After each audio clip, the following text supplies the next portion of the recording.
ఏందబ్బా rice Mille ఉంది ఇక్కడ.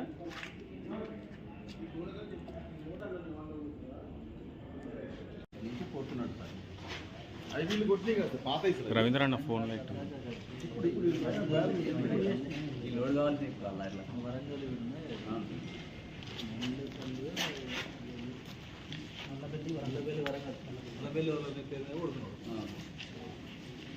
వీడికి కాకుండా వేరే వాళ్ళకి కూడా ఇక్కడ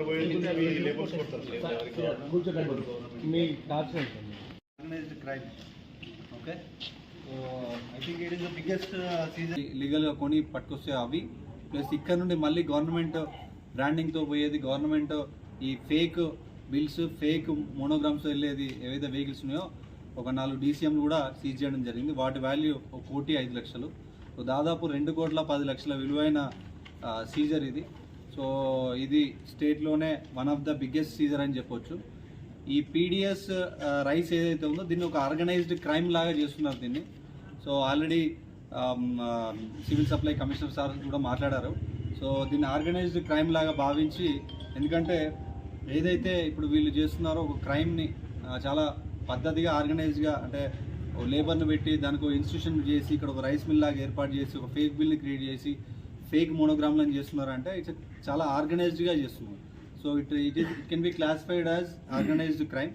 సో దీన్ని అట్లాంటి నేరంగా భావించి దీని మీద చాలా కఠిన చర్యలు తీసుకోవడానికి కేసు రిజిస్టర్ చేస్తున్నాం. అండ్ దీనిలో ఇంకెవరెవరు ఉన్నారు ఏంటి అనేది కూడా చాలా లోతుగా ఇన్వెస్టిగేషన్ చేయడం జరుగుతుంది.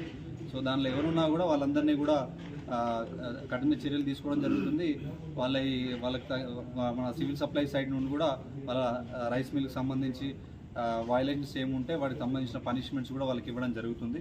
సో ఇవన్నీ కూడా ఈరోజు సివిల్ సప్లై అధికారులకు మళ్ళీ అందివ్వడం జరుగుతుంది. ఇంకా ఫ్యూచర్లో ఇంకేమున్నా కూడా వాటన్నిటి మీద కూడా ఇట్లాంటి మనం ఒక రకమైన ఉక్కుపాదం అనేది మోపడం జరుగుతాం. Thank you. ఈ యూనిట్ ఒక్కటి పర్మిషన్ తీసుకున్నట్టున్నారు, బట్ అది క్లియర్గా వెరిఫై చేయాలి వ్యాలిడిటీ ఉందా లేదు. ఎందుకంటే ఇక్కడ ఉన్నాయని ఫేక్ బిల్సే, అది కూడా పర్మిషన్ ఉందా లేదా అని చూడాలి. ఈ రోజే సీజ్ చేసాం కాబట్టి మనం వెరిఫై చేయాలి. రైస్ మిల్ పేరు మీద తీసుకున్నారు, రైస్ మిల్ పేరు మీద తీసుకున్నారు. 1,05,00,000 మార్కా లేకపోతే గవర్నమెంట్ వాల్యూ? ఇదేంటిదండి మార్కెట్ వాల్యూ కదా, మార్కెట్ వాల్యూ. ఇప్పుడు కానీ సీజర్ మార్కెట్ ఏపీకి వెళ్తున్నట్టున్నాయి కదా గోనె సంచులు. అది గోనె సంచులు వీళ్ళు ఫిల్ చేయడానికి పట్టుకొచ్చుకుంటున్నారు, డిఫరెంట్ ప్లేసెస్లో పట్టుకొచ్చుకుంటున్నారు. ఏపీకి పోయేది ఏం లేదు, మోస్ట్లీ వాళ్ళు ఇక్కడే పంపుకుంటారు. అంటే గత ఎన్ని సంవత్సరాలు ఈ వ్యాపారం కొనసాగుతుంది? దాదాపు అంటున్నారు, అంటే ఇది యాక్చువల్గా రైస్ మిల్ లాగా తీసుకున్నారు.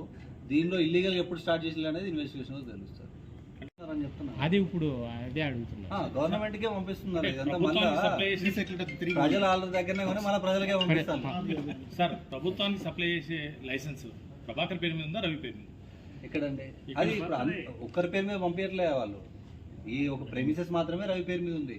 వీళ్ళు పంపించేది డిఫరెంట్ మిల్స్ పేరు మీద ఉంది. వరంగల్లో ఒకటి ఉంది, అది వెరిఫై చేస్తున్నాం.